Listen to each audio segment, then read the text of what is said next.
Salasya.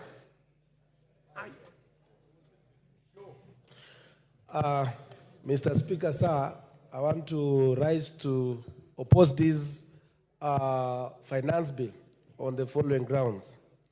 Number one, I think there is a very big problem in this nation. And you will note that when we did the finance bill of 2023, you noted that even the KRA couldn't be able to raise the amount that they had targeted of about 270 to around 3 billion. But as members of the Kenya Kwanza, they have accepted that to move on and even bring the new amendments without asking serious question, why did we not collect enough money during that particular period? Another question that these members of Parliament of Kenya Kwanza are not asking themselves is that the timing of this finance bill is not good, and it's not showing a good picture to this nation.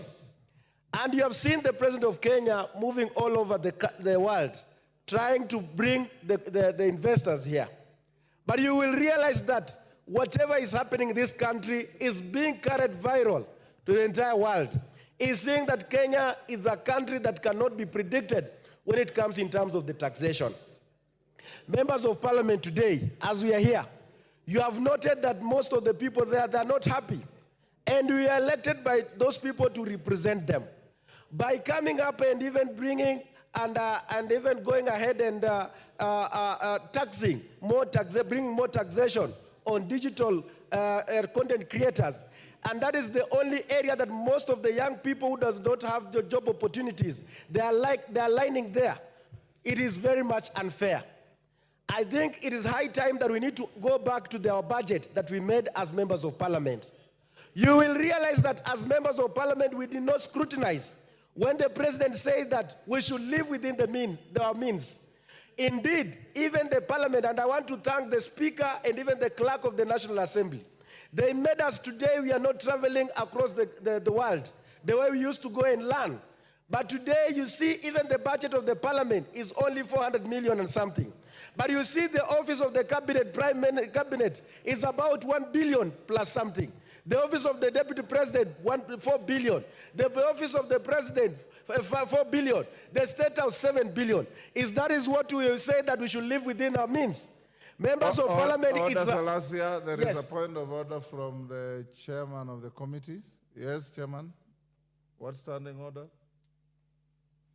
Honorable Speaker, I rise on standing order number 91.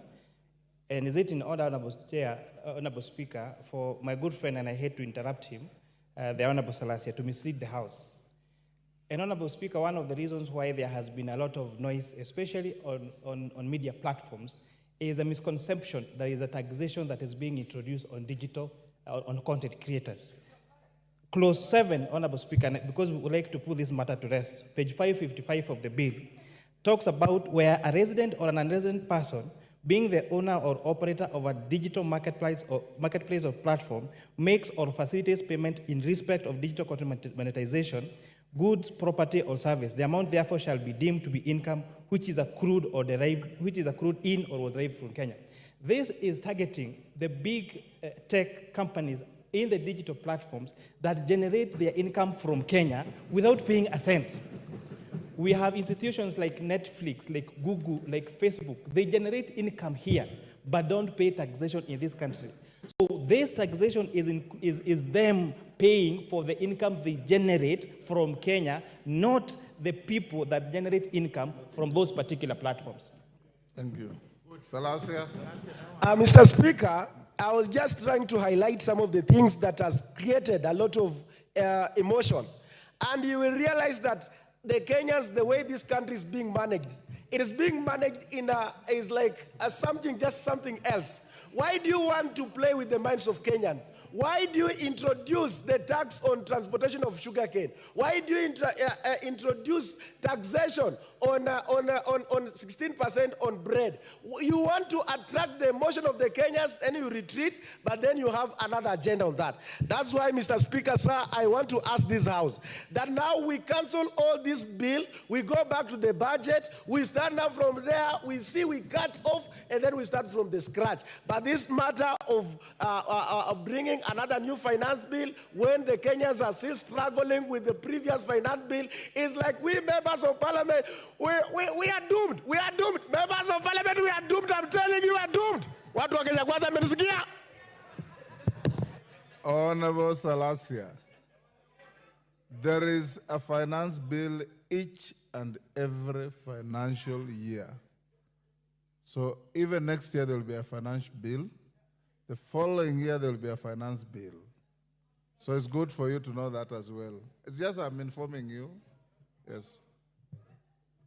Honorable Justice Kamei.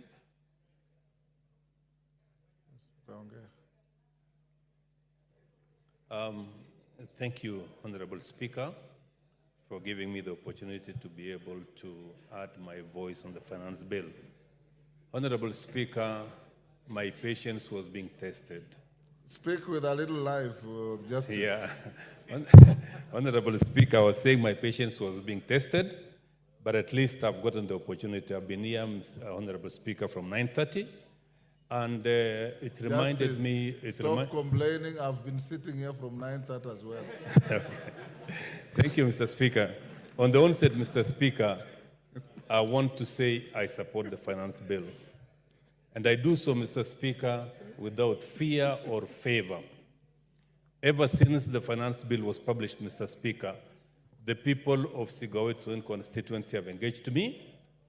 I have responded to all their concerns, and I'm happy, Mr. Speaker, that the recommendations of the Finance Committee do indeed address many of the concerns raised by the people of Sigawetsoen constituency. In particular, Honorable Speaker, they were against the 16% VAT on bread. They were against 2.5% on motor vehicles. They were against 18% on edible oil. They also told me, Mr. Speaker, to oppose the 18% duty on 18% tax on financial services. Now that most of those concerns, Mr. Speaker, have been addressed, I want to say I do support the bill, and in particular, Mr. Speaker, this is where we will get money under CDF to be able to support our people, and especially to have increased bursaries so that children from poor families can be able to get their education. This is where, Mr. Speaker, we will get money for rural electrification. If there's a pet topic that I do discuss with the people back home at any given time is something called the last mile. Mr. Speaker, the amount of 50 million shillings given to each constituency under the last mile program will go a long way in making sure that our people get electricity. Mr. Speaker, in addition, the people of my constituency do grow cane. They've got areas at Moron Sugar Company, areas at West Kenya, areas at Chemelil. And Mr. Speaker, in this budget, we now have money to be able to pay farmers the arrears which has been there for a long time so that they can be able to get their money, which has been held by these companies for a long time. I hope, Mr. Speaker, we'll also get some money so that the workers who have been working in these companies can be paid their arrears. And Mr. Speaker, finally, I want to address one issue which was raised by the people. It is on the issue of the JSS. Mr. Speaker, there is money now in this finance bill which will make sure that the JSS teachers in this country who have been working or under the internship program will now be taken on board as permanent and pensionable. But I want to make a point to TSC.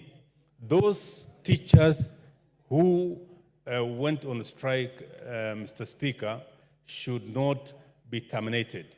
They were asking for their rights, and TSC should be considerate enough to withdraw the show cause letters that have been given to our teachers. In Sigawet Soin constituency, 28 teachers have been given show cause letters. So I want to make a special plea to TSC. Please do not sack these people. They were asking for their rights, and within the Constitution, they had a right to do that. With those remarks, Mr. Speaker, I beg to support. Thank you.